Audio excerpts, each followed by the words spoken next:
Hello and welcome to the show. I'm Joe Tophat. One of the things I avoid talking about on this channel is politics. There are three reasons for this.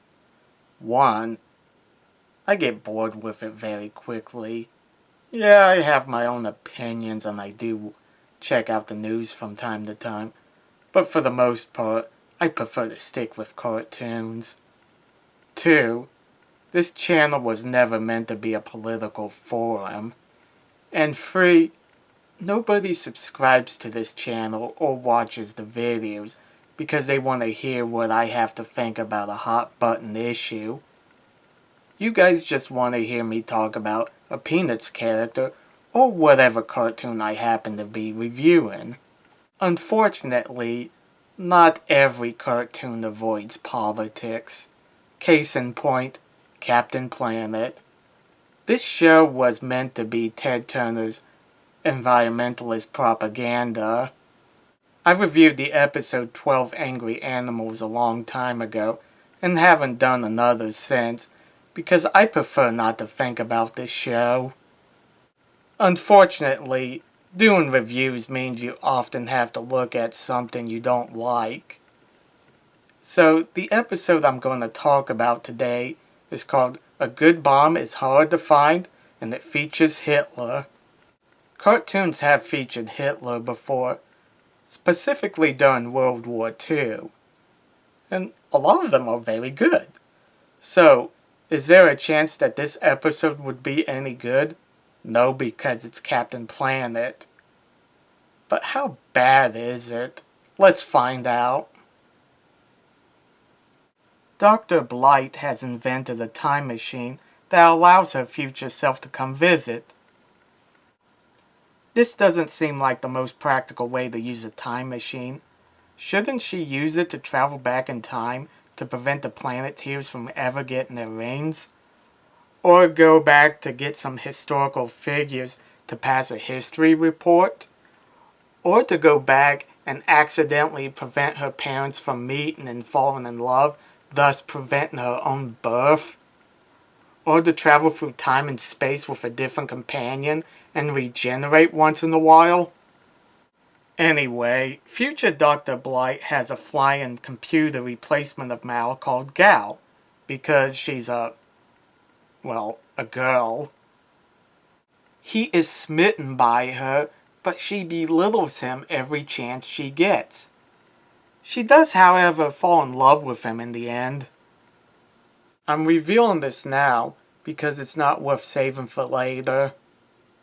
Future Dr. Blight is upset because in the future there are no wars, nuclear weapons, or chemical weapons. There are, however, still a few warmongers who would love to have a bomb.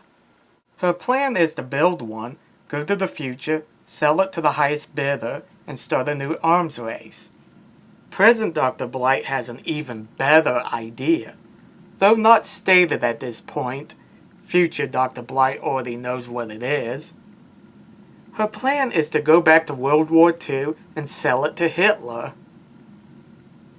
Wouldn't it make more sense to go to the future with the bomb and become dictator yourself? It makes no sense to sell it to a warmonger if you can use the bomb yourself to be ruler of a country or even the world. Going back to World War II to sell to Hitler makes no sense. Anybody who has a basic understanding of history knows that Hitler backstabbed Stalin, who had been an ally. So there's a very good possibility he would backstab them. They go to Germany to steal some plutonium from a truck. They could have just used their time machine to travel back in time and steal plutonium without it ending up on the news so the Planeteers could see it and go out and try to stop them. But what do I know? I'm just a small-time YouTuber. They fly into a thunderstorm where Mal suggests that they get rid of the plutonium since it's too much weight for the ship. Instead, the Dr. Blights and Gal used a time machine to escape Captain Planet and the Planeteers, allowing their ship to crash into Southeast Asia. The Planeteers arrive and they befriend a girl named Ty Lee, who had lost her leg and best friend by stepping on a mine. She offers to guide them through the minefield to get to the jet. Hey guys, don't you think it's a bad idea to put this girl in harm's way? I mean, we have these magical rings to protect us, and she doesn't. Think of it this way. If What's-Her-Face gets killed, she'll be reunited with her best friend, and there's no one around to charge us with child endangerment. Go Planet! Wheeler asks what kind of burgers they have nearby. I know this is meant to show how insensitive he can be, but they are putting this girl in danger, and I could really go for a burger right now. Back in World War II, the Dr. Blights built 2 bombs, one to demonstrate and the other to sell to Hitler. They don't even get his mustache right.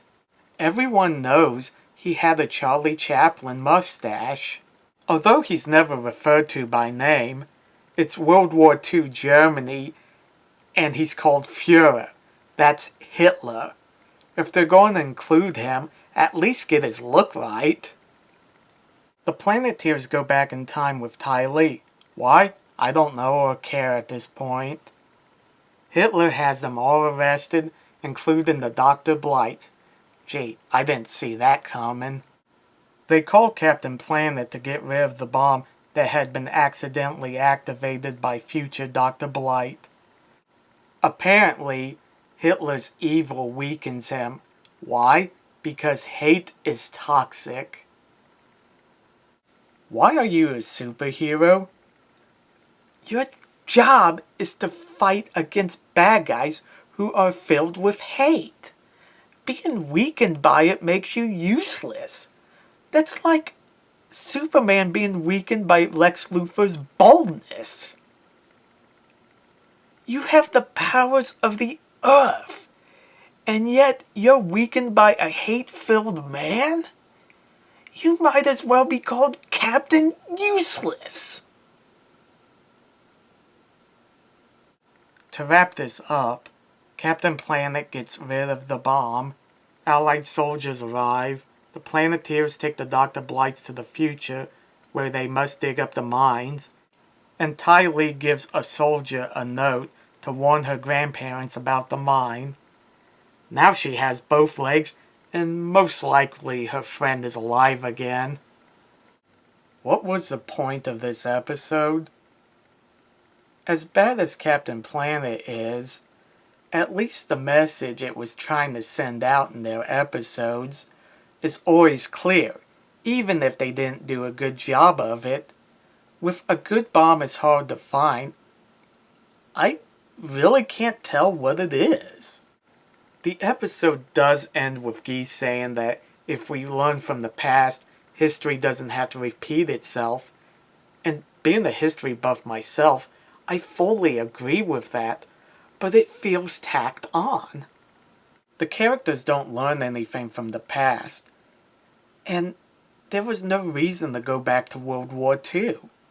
The Dr. Blights could have sold their bomb to any dictator they wanted, and it wouldn't change the story. And why include Hitler if, 1, they're not going to get his look right, and 2, they're not going to discuss the horrible things he did? Was it for censorship reasons? If that's the case, then why include him at all? I ended my 12 Angry Animals video with a PSA of my own, so I'll do the same with this one. If you're going to include a historical event in your story, make it serve a purpose. Make sure you have the historical figures look the way they did in real life. And if you encounter Hitler, call Captain America. He may not have the powers of the earth, but at least he can throw a punch. Thanks for watching. Let me know in the comment section what you guys think, and don't forget to like and subscribe. See you later.